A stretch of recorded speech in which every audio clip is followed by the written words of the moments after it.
Alam ng babae na mananalo siya nang walang kahirap-hirap, kaya nagpetiks na lang siya sa palasyo.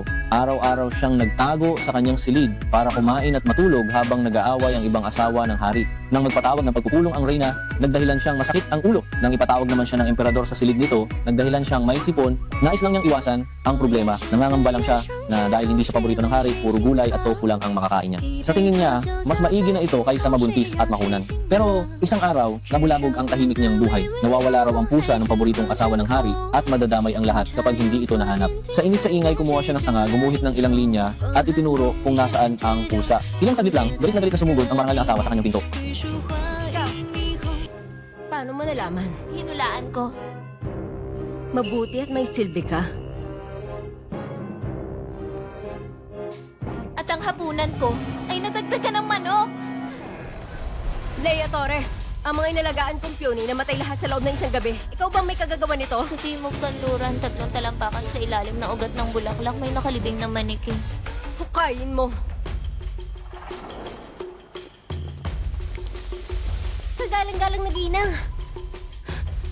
Sino gumawa nito? Ang lingkod sa palasyo mo na nakasuot ng berdeng damit at may nunal sa taas ng kilay.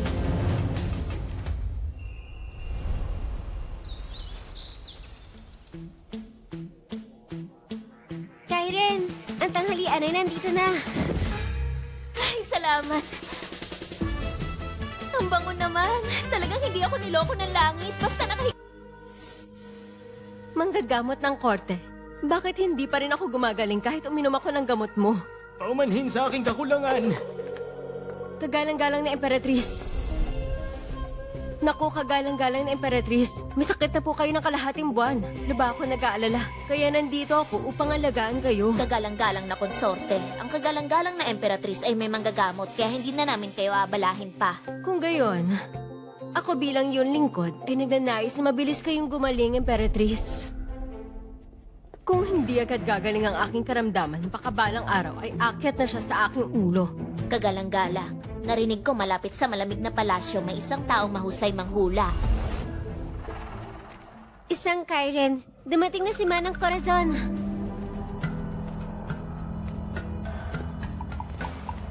Kairen, ang kagalang-galang na emperatriz sa ilalim ng unan.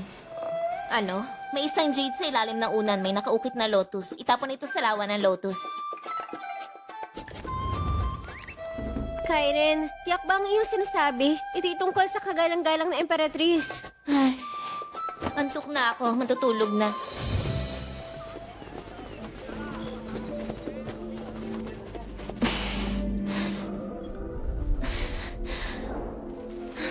Bakit ang ingay na naman? Binabati kita, Kairen. Salamat sa iyong tulong. Kagabi, ang kagalang-galang na emperatriz ay nakatulog ng mahimbing. Ngayon, inutusan niya ako na magdala ng gantimpala para sa'yo. Napaka mapagbigay ng mahal na emperatriz. Kung gayon, aalis na ako. Kairen, narito na po ang inyong tanghalian.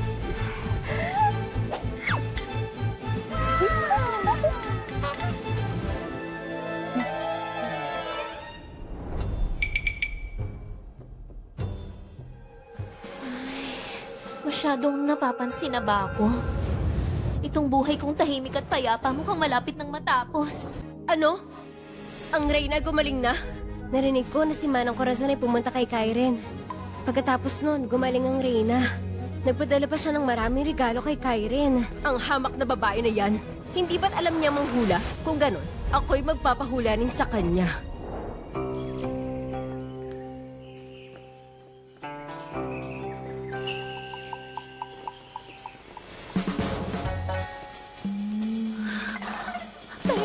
Tayo na! Tumigil ka! Si Kairen ngayon ay talagang sikat. Maging ang kagalang-galang na Emperatriz ay humanga sa'yo. Ang galing naman ng iyong papuri, kagalang-galang na konsorte. Talaga ba? Kung gayon, pakihula naman para sa akin, kapatid. Ako, kailan ako magkakaroon ng prinsipe? Ito'y mahirap at malisyosong tanong. Kung tama ang hula, sasabing nanghihikayat ako. At kung mali naman, sasabing niloloko ko siya. Sige na, sabihin mo. Ang bango-bango naman ng konsorte.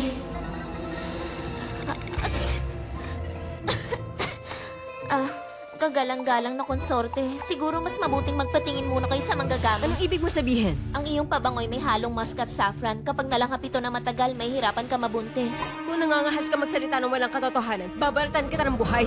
Balik sa palasyo. Paano ko to naranasan? Dapat nahula muna ako bago lumabas. Malas naman. Tayo na.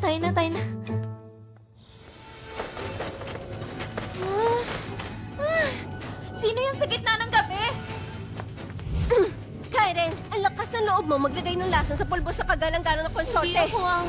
Tumahimik ka! Tayo na! Leia Torres, ang saktan si Consorte Torres ay isang krimen na may parusang kamatayan. Kamahalan, wala po kong ginawa. Dalhin siya rito. Siya ang nagutos sa akin na maglagay ng bagay sa pulbos ng konsorte. Nahuli ka na kasama ng ebidensya. May masasabi ka pa ba? Nagmadali sa paglalakbay. Inaantok nga ako. Sabihin mo, sinong nag-utos sa'yo? Kamahalan, Ano? Gusto mo bang humingi ng awa? hindi. Ang bagay sa kahon na yon, matagal mo na bang ginagamit yon? Anong gusto mong sabihin? Ang pamahid na yon gawa sa katimugang teritoryo. Ang pulot ng nakakalasing na dilag tunay ngang nagpapaganda, subalit... Subalit kapag ito'y isinama sa inyong araw-araw na iniinom, ang tiyaan ng ginseng mula sa bundok ng niebe ay may katangiang maalab, samantalang ang pulot ng nakalalasing ay may malamig na bisa. Kapag naipon, ito'y magiging sakit. Kalokohan! Manggagamot ng korte! Pero ang manggagamot, sinuri lang ang pulbos. Hindi niya kailanman sinuri ang mga bagay na iniinom ninyo. Kaya hindi niya malalaman na hindi magkatugma ang dalawa. Kamahalan, nararamdaman niyo ba kamakailan na kayo pinagpapawisan sa gabi at nahihirapang huminga sa umaga? Pati regla niyo hindi regular? Ang tagagawa ng pulbos na to ay tumatanggap ng 500 tails ng pilak mula sa inyong kalaban. Ngunit nagdagdag lamang siya ng kaunting pulbos ng bulaklak. Pinakamalala ay magkaroon kayo ng mga pantay. Ang tunay na nagpapasakit sa inyo ay kayo mismo. Lumayas ka! Lumayas ka nga!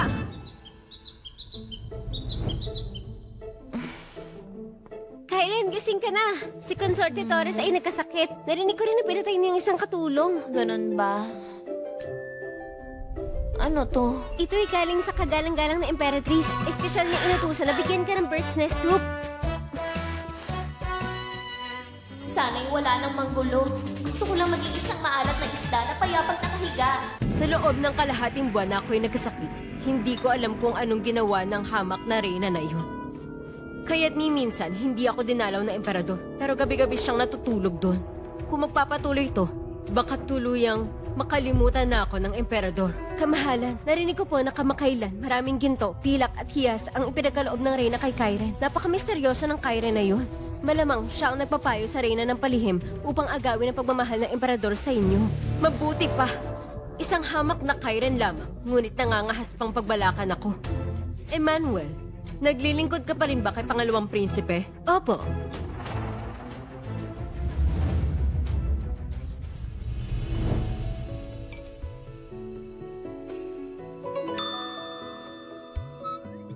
Napakalayo naman ang kama sa hapagkainan.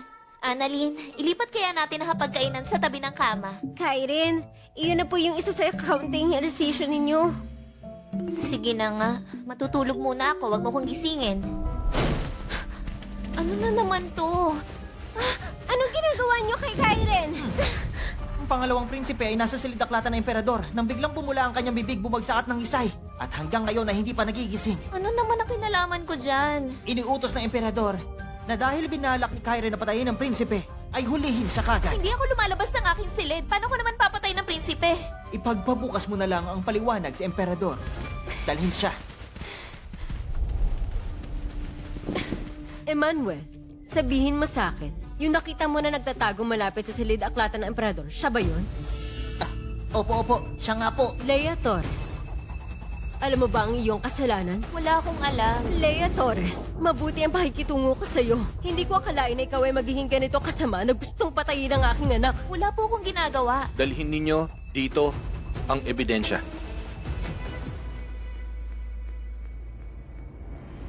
Mayroong nakakita na ikaw ang nagbaon nito sa sulok ng silid-aklatan ng emperador. Mayroong saksi sa ebidensya. Nakuha mo pa magsinungaling. Paggamit ng salamangka at ang tangkang pagpatay sa prinsipe, may katumbas na kamatayan. Makinig, kalad ka rin ng taong ito na may masamang kalooban. Kamahalan, ang maliit na taong kahoy na Polonia na ito hindi sa akin. At saka mali ang petsa ng kapanganakan. Nagsisinungaling ka! Ang kapanganakan ng pangalawang prinsipe. Taon ng Binyin, buwan ng Dinyo, araw ng Wushu, oras ng Gengshen. Ang nakasulat sa malit na tao ay, taon ng Binyin, buwan ng Dinyo, araw ng Wushu, sa oras ng Shenyu. Mali ng isang oras. Ang pagkakaiba ng isang oras na ito ay nagbubunga ng maling kapalaran. Gusto mong manakit ng tao gamit ang maling petsa ng kapanganakan? Ang ganitong paratang at pagkakasangkot ay medyo padalos-dalos, hindi ba? Palibhasay, magaling ka magsalita. Sa tingin ko, ikaw ang maling pagkakasulat. At saka, sinasabi mong nakita mo mismo na ako'y nasa tirahan ng pangalawang prinsipe at patago akong naglilibing na isang bagay. Oo. Saan? Kailan? 3 araw na ang nakalipas sa oras ng Yu. 3 araw na nakalipas sa oras ng iyon, nasa tabi ako ng balon sa likod ng palasyo. Tinulungan ko isang babae na kunin ang kanyang hairpin at may isang manang mula sa kawanihan ng paglalaba. Naroon din ang pinunong bantay at nag-inspeksyon. Nagkamali po ako sa pagkakaalala. 4 na araw nang nakalipas, 4 na araw. 4 na araw, naroon ako malapit sa tanggapan ng panloob na pamamahala at may 3 batang yunok. Nagsimula sila sa aking lugar mula sa oras ng Shen at nanatili hanggang sa 2 bahagi ng oras ng Yu. Mapapatunayan nila na hindi ako malis ng bakuran. Walang silbi. Leia, magaling ka pala magkwenta. Kahit ang petsa ng kapanganakan ng pangalawang prinsipe, nakwenta mo ng napakahusay. Kamahala, no isang buwang gulang na ang pangalawang prinsipe, nakatala ito sa tanggapan. Hindi sinasadyang makita ka ito nang dumaan ako. Sadyang matalas lamang ang aking memorya. Mga haka-haka lamang, nililin lang mo ang emperador. Makinig! Bugbugin siya hanggang mamatay. Emperador, patawarin niyo po ako. Emperador, patawarin niyo po ako. Consorte Torres, sasagipin mo ako. Itong si Manuel, bakit humingi ng tulong sa konsorte? Marahil, ang nagtakang pumatay sa pangalawang prinsipe ay si Consorte Torres. Emperador! Hindi po alam ng inyong lingkod. Huwag po kayo makinig sa kanya. Consorte Torres, hindi mo na disiplina ang iyong tauhan. Puro chismis. Parusahan, ikukulong ka sa loob ng 3 buwan. Emperador! Emperador!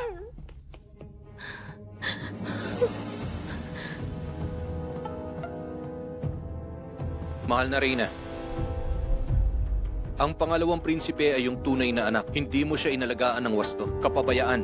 Tama po ang inyong pagtuwid, Emperador. Tungkol sa kaarawan ng pangalawang prinsipe, alam mong katotohanan, bumalik at magnilay-nilay. Opo. Pauwiin siya.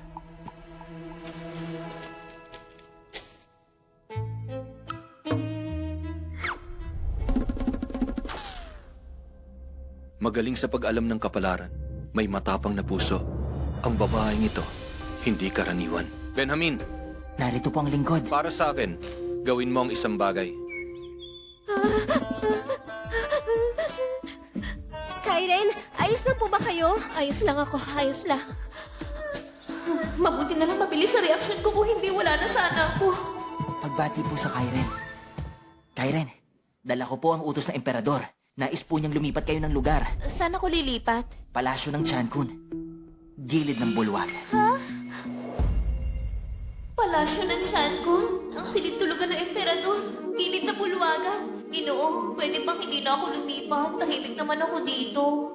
Kairen, huwag na po ninyo akong pahirapan. Hindi maaaring suwayin ang utos ng emperador. Sumama na po kayo. Isang ibon. 2 ibon.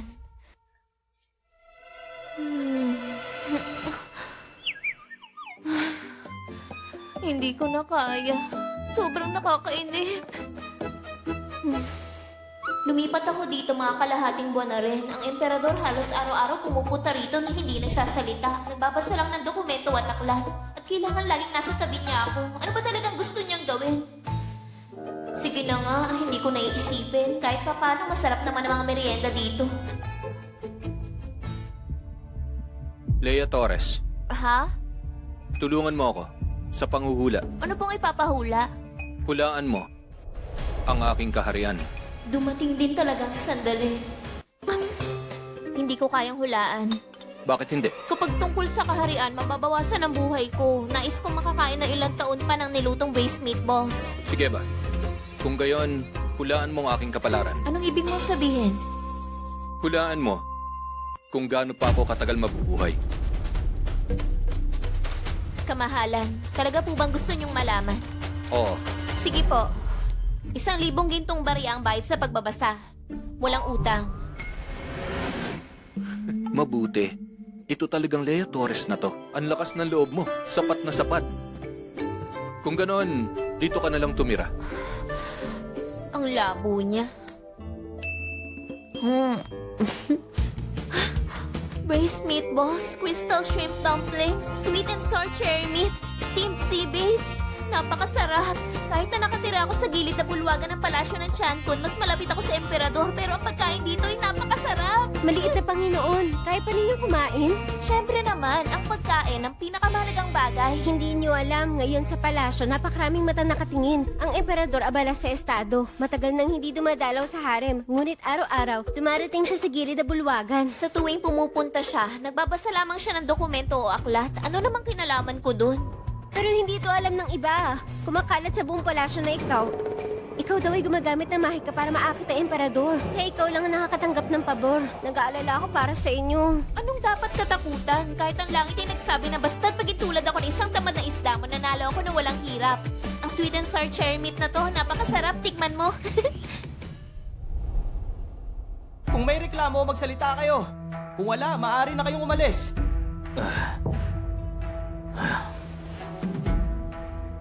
Mahal na emperador, may reklamo po ako. Magsalita ka. Ang palasyo ng Chancun ay tirahan ng emperador. At doon din namamahala ang reyna sa gitnang palasyo. Paano na ang isang concubine ay titira kasama ang emperador? Ito'y hindi naaayon sa tradisyon. Hinihiling namin na paalisin ang emperador si Kairen mula sa palasyo ng Chancun. Hinihiling namin na paalisin ang emperador ng Kairen sa palasyo ng Chancun! Ang bagay na inutos ko sa'yo, kamusta na? Sumasagot po sa inyo kagalang-galang na reyna. Nagpadala na po ako ng tauhan kahapon para ihatid ang liyam sa punong ministro. Tiyak na ngayong araw sa pagpupulong isusumitin niya ang petisyon para isumbong ang mapanlilang na babae na yon. Napakaganda. Kahit na may kakayahan ng hamak na babae na yun, ngunit isa lamang siyang hamak na Kairen. Una, walang angking pamilya. Pangalawa, walang koneksyon. Hindi ako naniniwala na dahil sa kanya, hahamakin na emperador ang mga matatandang opisyal. Hinihiling ko na paalisin ng emperador si Lea Kairen mula sa palasyo ng Chancun. Hinihiling ko sa emperador magpasya kaagad. Ang pagkiling sa babanlilang na reyna ay palatandaan ng sakuna sa kaharian. Mahal na emperador, pakiusap pag-isipan niyong mabuti.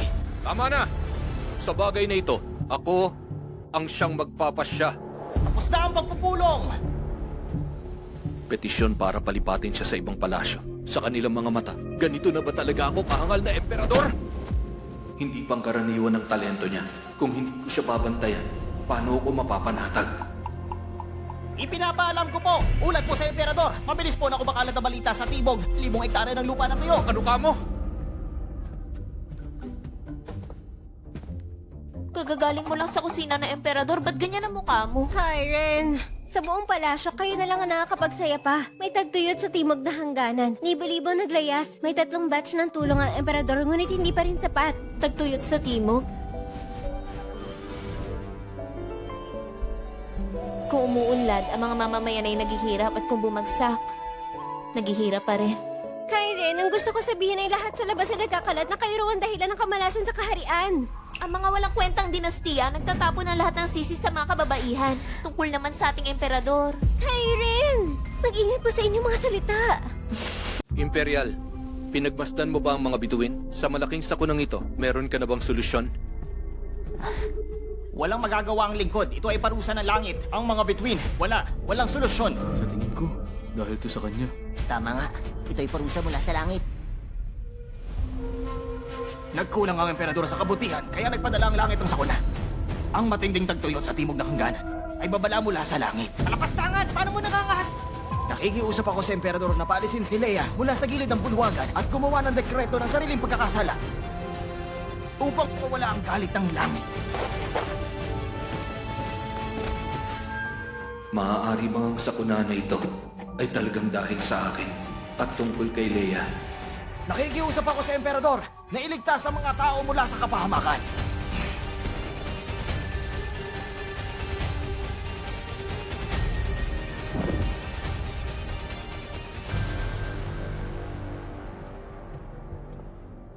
Ang naiulat na balita ay ganyan nga. Talagang pinilit ang punong ministro ang emperador sa harap ng lahat? Opo, ang mukha ng emperador noon ay parang tutuluan na ng tinta sa puot. Sinabi ko lang sa kanya na magpakalat ng kaunting chismis.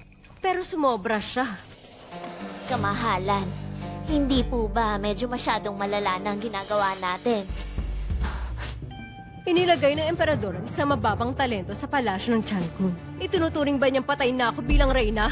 Ngayon ay 15, dapat pumunta rito ang emperador. Ito ang araw na dapat bisitahin ng palasyo ng reyna. Kapag ipinagtapat ng emperador sa akin ang kanyang problema, ipatitigil ko sa punong ministro ang kanyang mga gawain. Gusto kong ipaunawa sa emperador na tanging ang reyna lamang ang makapipigil sa mga chismis. Napakatalino niyo, mahal na Reyna. Tingnan mo nga kung tapos na ang pagluluto sa kusina. Opo. Ipinapaabot ko po sa kagalang-galang na Emperatrice mensahe mula sa emperador. Sa araw na to, hindi na ako darating. Dahil sa mga usaping pambansa, kaya natutulog siya sa bulwagan ng pagpapayapa ng isip? Ang emperador ay... pumunta siya sa silid ni Kairen. Ano?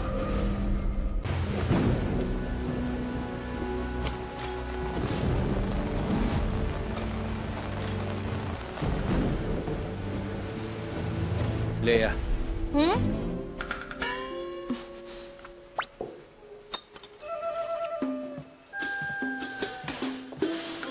Kamahalan, sabihin mo, ang kalamidad na ito, talaga bang kasalanan ko? ang kalamidad ay kalamidad lamang. Ano bang kinalaman ng tao dito? Paano ba naman makokontrol ng tao kung hindi uulan? Pero ang sabi ng imperial, ito'y parusa mula sa langit. Sabi ng punong ministro, kasalanan ko daw. Ay, sinasabi rin nila na ako isang demonyo nagdala ng kamalasan. Kung talagang napakahusay nila sa pagbabasa ng kalangitan, sana nakita nila kung kailan uulan. Kung ikaw, paano mo ipapaliwanag ang kalamidad? Para malutas ang problema, kailangan nating hanapin ang pinagmulan. Anong ibig mong sabihin? Kung hindi umuulan, edi hanapin natin ang langit. Paano natin hahanapin?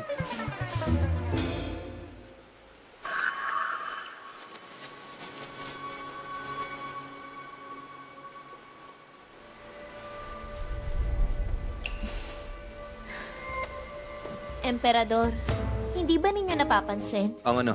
na parang may bagay sa timog na hangganan na nagpapagalit sa kalangitan? Anong ibig mong sabihin? Nagkakahulaan lang po ako. Halimbawa, may isang tao na humukay ng malaking butas sa harap ng inyong pintuan at nagbubuhos ng mabahong tubig. Matutuwa ba kayo? Tiyak na hindi kayo matutuwa, baka sa galit nyo ayaw nyo nang lumabas. Ang ibig mong sabihin? Wala po kong sinabi na kahit ano. Nararamdaman ko lang na kapag may hindi karaniwan, may kakaiba dapat. Sa ganong kalaking lugar, biglang natuyo at walang tumutubo kahit isang damo. Dapat may dahilan yun, hindi ba? Kawal! Naririto po. Magpadala ng 3 pangkat ng sundalo patungo sa timog na hangganan. Suriing mabuti kung may kakaibang pagbabago, kung may nagpapatayo ng malaking gusali. Lalong-lalo na kung may naghuhukay ng butas. Susundin ko po ang utos nyo.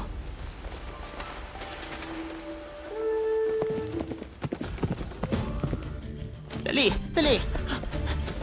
Emperador, mula sa 800 linang lupain sa tibog, may agarang lihim na ulat.